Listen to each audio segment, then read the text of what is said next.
मोदी राज में देश को एक और बड़ा झटका लगा है। हंगर इंडेक्स की एक और नई रिपोर्ट ने पूरे देश को चौंका कर रख दिया। आप सब जानते हैं, जब से मोदी जी सत्ता में आए हैं तब से देश को उन्नति की तरफ ले जाने की बात करते हैं।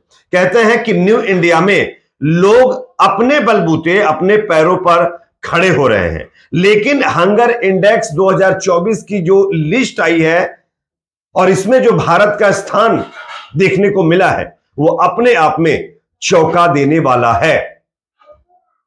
पाकिस्तान, नेपाल, श्रीलंका, बांग्लादेश से भी हमारे देश की हालत खराब है, जहां पर हमारे देश के अंदर भुखमरी इन तमाम देशों से ज्यादा है। आगे हम आपको ये पूरी रिपोर्ट दिखाएंगे, साथ ही साथ दो और बड़ी खबरें आपके सामने रखेंगे। बीजेपी एनडीए में एक और मुद्दे को लेकर के बगावत की खबर सामने आ रही है। देश के प्रधानमंत्री नरेंद्र मोदी की मुश्किलें चंद्रबाबू नायडू ने खड़ी करनी शुरू कर दी है जातिगत जनगणना के मुद्दे पर। आगे इसकी भी जानकारी देंगे। तीसरी बड़ी खबर आ रही है त्रिपुरा से, जहां पर दुर्गा पूजा के लिए चंदा ना देने की वजह से मुसलमानों के धार्मिक स्थलों में तोड़फोड़ कर दी गई है। इसका बाकायदा वीडियो भी सामने आया जो हम आपको दिखाएंगे। उससे पहले एक छोटी सी रिक्वेस्ट आपसे करेंगे दोस्तों, आपको क्या लगता है मोदी जी जो दावे करते हैं कि उनके राज्य में देश उन्नति कर रहा है, ग्रोथ कर रहा है, क्या वाकई इसमें सच्चाई है? कमेंट सेक्शन में अपना फीडबैक जरूर दीजिए। वीडियो को लाइक, शेयर, चैनल पर नए तो सब्सक्राइब जरूर कर लीजिए। बात करेंगे खबर की। आप सब जानते होंगे हमारे देश के अंदर भुखमरी को लेकर के कई रिपोर्टें सामने आ चुकी हैं, जिसमें इस बात को लेकर के लगातार कहा जा रहा है कि देश में लोगों की हालत खराब होती जा रही है, भुखमरी बढ़ रही। लेकिन मोदी सरकार इन तमाम दावों को ना मानते हुए देश को उन्नति की तरफ ले जाने का दावा करती है। लेकिन इसी बीच 2024 की हंगर इंडेक्स रिपोर्ट सामने आई है, जिसमें चौंकाने वाले आंकड़े सामने आए हैं।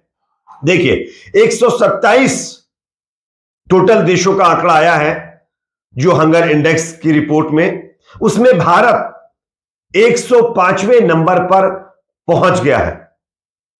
पिछले साल 125 देशों में भारत 111वें स्थान पर था। और चौंकाने वाली बात देखिए आप लोग, नेपाल 68 नंबर पे है, श्रीलंका 56 नंबर पर है, बांग्लादेश 84वें नंबर पर है, जबकि पाकिस्तान की रैंकिंग 109वें नंबर पर है। अब आप खुद सोचिए कि किस तरीके से नेपाल, श्रीलंका, बांग्लादेश से भी ज्यादा हमारे देश की हालत भुखमरी में खराब होती जा रही है। मैं आपको स्क्रीन पर खबर दिखा रहा हूं, आप देख सकते हैं। और इस लिस्ट को अनदेखा नहीं किया जा सकता। सरकार 80 करोड़ से अधिक लोगों को मुफ्त राशन भी दे रही है और आगे भी देने जा रही है। देश में बेरोजगारी, महंगाई, गरीबी और भुखमरी लगातार बढ़ रही है। मोदी सरकार के विकास और विकसित देश का दावा पूरी तरीके से झूठा और खोखला लग रहा है। यह सरकार की बहुत बड़ी विफलता है।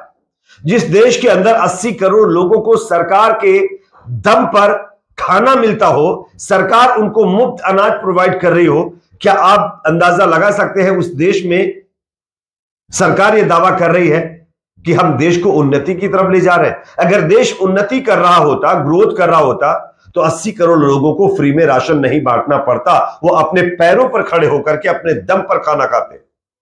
और अब आप देख सकते हैं किस तरीके से हंगर इंडेक्स की रिपोर्ट, जिसमें भारत 105वें स्थान पर पहुंच गया है और हमारे देश से बेहतर नेपाल, श्रीलंका, बांग्लादेश की स्थिति बनी हुई है, जिनको लेकर के हमारे देश की जो ये चाटुकार मीडिया है ना, दिन रात कोसती रहती है।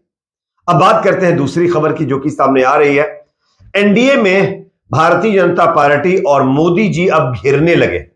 ये मैं नहीं कह रहा हूं, मैं आपको स्क्रीन पर खबर दिखा रहा हूं, आप देख सकते हैं। देश के अलग अलग राजनीतिक दल और सामाजिक संगठन जातिगत जनगणना की मांग तेजी से उठा रहे हैं। हालांकि सरकार में बैठी एनडीए के खुले तौर पर इसके समर्थन में नहीं रही, यानी मोदी जी, उनकी पार्टी इसके समर्थन में खुले तौर पर नहीं रही। और अब जब मोदी जी तीसरे टर्म की सरकार बनाने के बाद सत्ता में आए हैं तो हालात बदल चुके हैं। कांग्रेस भी मांग कर रही है। और सबसे चौंकाने वाली बात देखिए कि नीतीश कुमार अपने राज्य के अंदर बिहार में जातिगत जनगणना करवा करके इसको पूरे देश में लागू करने की बात कर रहे हैं। लेकिन अब इसी कड़ी में बची खुची टीडीपी ने भी प्रधानमंत्री मोदी की मुश्किलें बढ़ा दी है। तेलुगु देशम पार्टी के अध्यक्ष चंद्रबाबू नायडू ने एक इंटरव्यू के दौरान जातिगत जनगणना को आवश्यक बता दिया है। उन्होंने कहा है कि कास्ट सेंसस जनता की भावना है और इसे अनदेखा नहीं किया जा सकता।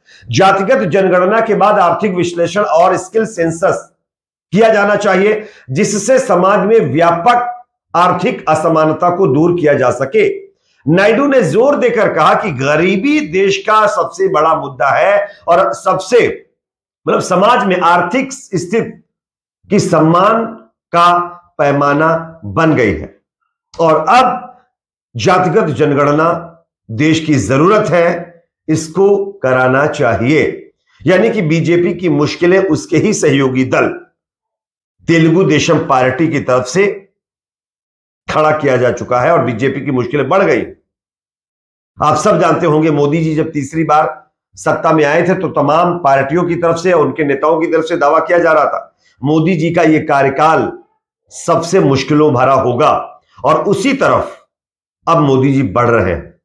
और जातिगत जनगणना को लेकर के जिस पर बीजेपी बहस करती है और वो इसके लिए खुल करके सामने नहीं आती है, इसको कराने तक पर भी राजी नहीं होती है, उस बीजेपी के अपने ही घटक दल जेडीयू के बाद तेलुगु देशम पार्टी ने क्या कहा है आप लोग सुन लिया।